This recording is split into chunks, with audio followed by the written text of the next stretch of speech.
क्यों राज कपूर ने इस भड़काऊ फिल्म में अपने 19 साल के बेटे को न्यूड कर दिया था। एक ऐसी फिल्म जिसने आती तहलका मचा दिया था। किसी को समझ नहीं आया कि ये फिल्म कैसे माइलस्टोन बन गई, जिसे हिंदी सिनेमा की पहली टीन एज लव स्टोरी कहा गया। लेकिन इस फिल्म को बनाने में मशहूर निर्माता निर्देशक राज कपूर ने क्यों अपनी पत्नी के गहने तक बेच डाले थे? क्यों इस फिल्म को बनाने में आरके स्टूडियो और घर तक गिरवी रखना पड़ गया था? क्यों उन्होंने उस भड़काऊ फिल्म से अपने बेटे को लॉन्च करने के बारे में सोचा? क्यों इस फिल्म में उन्होंने अपने ही बेटे को न्यूड दिखा दिया था? और क्यों सिर्फ 16 साल की लड़की को बिकनी पहनाकर पर्दे पर उतारा गया? सब कुछ जानेंगे, बने रहिएगा हमारे साथ। बॉलीवुड में जब किसी भी बड़े सितारे के बच्चे को लॉन्च किया जाता है तो उसके पीछे तगड़ी प्लानिंग की जाती है, लेकिन ऋषि कपूर को लॉन्च करने के पीछे कोई भी प्लानिंग नहीं की गई थी, बल्कि सब कुछ अचानक ही हो गया था। आज हम आपको बताएंगे कि कैसे बॉबी फिल्म का निर्माण किया गया, इस फिल्म को बनाने में राज कपूर ने क्या क्या जोखिम उठाए और क्यों अचानक से ऋषि कपूर को लॉन्च करने के बारे में सोचा। इस फिल्म के लिए राज कपूर ने अपने 19 साल के बेटे ऋषि कपूर और 16 साल की डिम्पल कपाड़िया को कास्ट किया था। बॉबी फिल्म आते ही उस दौर के युवाओं के दिलो दिमाग पर छा गई थी और ब्लॉकबस्टर साबित हुई। इस फिल्म में डिम्पल कपाड़िया को बिकनी पहनकर दिखाया गया था, जिससे पूरे बॉलीवुड में और देश में तहलका मच गया था। और ऋषि कपूर का न्यूड सीन काफी चर्चा में रहा था और इसकी बहुत आलोचना भी की गई थी। सबको लगता था कि राज कपूर ने अपने बेटे ऋषि कपूर को लॉन्च करने के लिए ये फिल्म बनाई, लेकिन इसकी वजह कुछ और ही थी। अपने एक इंटरव्यू में ऋषि कपूर ने खुद बताया था कि बॉबी फिल्म उन्हें लॉन्च करने के लिए नहीं बनाई गई थी, बल्कि एक बड़े बजट की फिल्म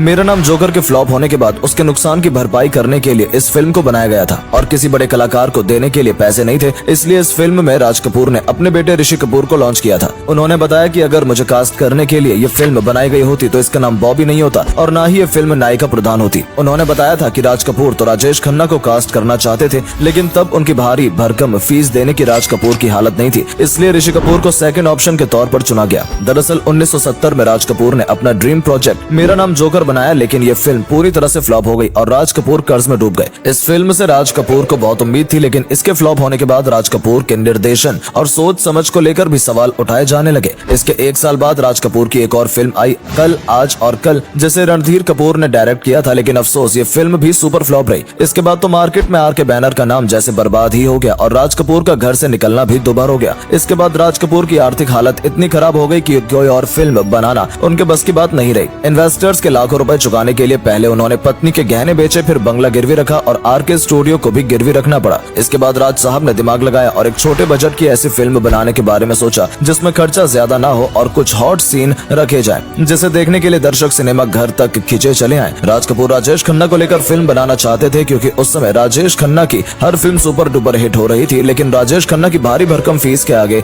राज कपूर को हार माननी पड़ी। इस फिल्म की कहानी बनना भी बड़ा दिलचस्प रहा। दरअसल राज साहब के ऑफिस में एक दरी बिछी होती थी और वहीं आर्ची कॉमिक्स पड़ी रहती थी, जिसमें कैरेक्टर को इश्क हो जाता है और उसके पिता कहते हैं कि ये कोई तुम्हारी उम्र है इश्क करने की। यहीं से राज कपूर को टीन एज लव स्टोरी बनाने का आइडिया आया। तुरंत उन्होंने अपनी टीम को आइडिया बताया और इस पर कहानी लिखने के लिए कहा। जैनेंद्र जैन ने डायलॉग लिखे और अहमद अब्बास और वीटी साठी ने स्टोरी पर काम करना शुरू कर दिया। अब उन्हें तलाश थी तो ऐसे कलाकारों की जो टीनेज रोल के लिए कास्ट किए जा सके। बताया जाता है कि आर्थिक तंगी के चलते राज कपूर ने अपने 19 साल के बेटे ऋषि कपूर को ही फिल्म में लीड रोल के लिए ठीक समझा। हालांकि बाल कलाकार के रूप में मेरा नाम जोकर में ऋषि कपूर डेब्यू कर चुके थे और इसके लिए उन्हें चाइल्ड आर्टिस्ट के तौर पर नेशनल अवार्ड भी मिला था। लेकिन अभी भी समस्या थी, एक तो ऋषि कपूर का वजन और दूसरा उनकी पढ़ाई। राज कपूर ने जब पत्नी कृष्णा से बात की तो उन्होंने पढ़ाई और काम दोनों को बराबर समय देने की बात सामने रखी। ऋषि कपूर से जब बात की गई तो उन्होंने तुरंत वजन कम करने के लिए हामी भर दी और एक वेट लॉस क्लास भी ज्वाइन कर ली। इसके बाद ऋषि गोलू मोलू लड़के से एक हैंडसम टीनेजर नजर आने लगे। अब हीरोइन के लिए देश भर में ऑडिशन किए गए और नीतू सिंह को फाइनल भी किया गया, लेकिन बात नहीं बनी। बताया जाता है कि डिम्पल कपाड़िया के पिता चुन्नीलाल एक अमीर आदमी थे और अपने घर पर बड़ी बड़ी पार्टियां दिया करते थे, जिसमें बॉलीवुड के सेलिब्रिटीज भी आते थे। राज कपूर भी एक बार वहां पहुंचे थे और उन्होंने 13 साल की डिम्पल को देखा था। राज कपूर को अचानक डिम्पल की याद आई। उन्होंने उनके पिता को कॉल किया और बात बन गई। फिल्म की शूटिंग शुरू हुई और जोरों शोरों से काम चलने लगा। बताया जाता है कि राज कपूर सिर्फ कर्ज से मुक्ति चाहते थे, इसीलिए अंग प्रदर्शन को फिल्म में अच्छे से परोसा गया। 16 साल की नाबालिग डिम्पल को बिकनी में दिखाया गया। वहीं 19 साल के ऋषि कपूर को भी न्यूड दिखाने में राज कपूर ने कोई कसर नहीं छोड़ी। सब कुछ ठीक चल रहा था, लेकिन अचानक एक दिन कुछ ऐसा हुआ कि राज कपूर की मुश्किलें बढ़ गई। डिम्पल की खबरें अक्सर पेपर में आया करती थीं और सुपरस्टार राजेश खन्ना की नजर जब डिम्पल पर पड़ी तो उनसे मिलने सेट पर पहुंच गए और उन्हें समुद्र किनारे ले गए। 2-4 मुलाकात में ही काका ने उन्हें शादी के लिए प्रपोज कर दिया। डिम्पल के लिए ये किसी सपने जैसा ही था, क्योंकि बॉलीवुड का सुपरस्टार राजेश खन्ना उन्हें प्रपोज कर रहा था और उन्होंने अपनी उम्र के दोगुने राजेश खन्ना से शादी के लिए हाँ कह दी। 1973 में दोनों की शादी हो गई और दोनों हनीमून के लिए निकल गए और बॉबी फिल्म की शूटिंग अटक गई। बताया जाता है कि एक दिन तो डिम्पल शूटिंग से गायब हो गई। बाद में पता चला कि वो काका के साथ कश्मीर घूम रही हैं। राज कपूर भी कश्मीर पहुंच गए और उस होटल में जहां दोनों ठहरे थे इंतजार करने लगे, लेकिन राजेश खन्ना डिम्पल को पीछे के दरवाजे से लेकर वहां से भाग गए। इसके बाद राज कपूर इतने खफा हुए कि फिल्म के प्रीमियर पर भी दोनों को इनवाइट नहीं किया। कहते हैं कि हनीमून से आने के बाद भी डिम्पल की डेट्स लेने के लिए राज कपूर को घंटों तक राजेश खन्ना के बंगले के बाहर इंतजार करना पड़ता था। जैसे तैसे फिल्म की शूटिंग पूरी हुई और राज साहब फिल्म का ऊंचा दाम मांग रहे थे। यहाँ तक कि राजेश खन्ना की फिल्म से भी 1 लाख रुपए ज्यादा की मांग उन्होंने रखी। किसी तरह शशि कपूर ही पहले डिस्ट्रीब्यूटर बने और कोठारी की साझेदारी से यूपी और दिल्ली के राइट्स खरीद लिए। साथ ही एक अमीर वकील साहब ने पंजाब के राइट्स खरीद लिए, लेकिन और कहीं भी फिल्म नहीं बिकी। फिल्म की हालत देखते हुए हिंदुजा परिवार, जिसने सबसे ज्यादा पैसे लगाए थे, अदालत में जा पहुंचे और फिल्म रिलीज के पहले ही जैसे तैसे राज कपूर ने उनका पैसा वापस किया। खैर फिल्म रिलीज हुई और रिलीज होते ही उसने धमाका मचा दिया। पहले शो से ही हाउसफुल रहा और पिक्चर ब्लॉकबस्टर साबित हुई। 1.5 करोड़ के बजट में बनी बॉबी ने 30 करोड़ की कमाई कर डाली थी और राज कपूर के साथ साथ ऋषि कपूर और डिम्पल कपाड़िया भी पूरे देश की जनता की पसंद बन गए। कहते हैं कि बॉबी फिल्म की लोकप्रियता इतनी थी कि गांव से शहर के लिए बॉबी बस चलाई जाती थी, जिसमें भरकर लोग फिल्म देखने आते थे। इस फिल्म के गाने हम तुम जिस कमरे में बंद हो की शूटिंग गुलमर्ग के जिस होटल में हुई थी उसका नाम बॉबी होटल पड़ गया था। लक्ष्मीकांत प्यारेलाल के संगीत से सजे गाने सुपरहिट रहे थे। ये फिल्म बॉबी सिर्फ इंडिया में ही नहीं बल्कि रूस, मलेशिया, दक्षिण एशिया में भी सफल रही थी। इस फिल्म की सफलता के बाद राज कपूर का पूरा कर्ज उतर गया। घर, गहने, स्टूडियो सब वापस मिल गया और राज कपूर का ये दाव सही साबित हुआ।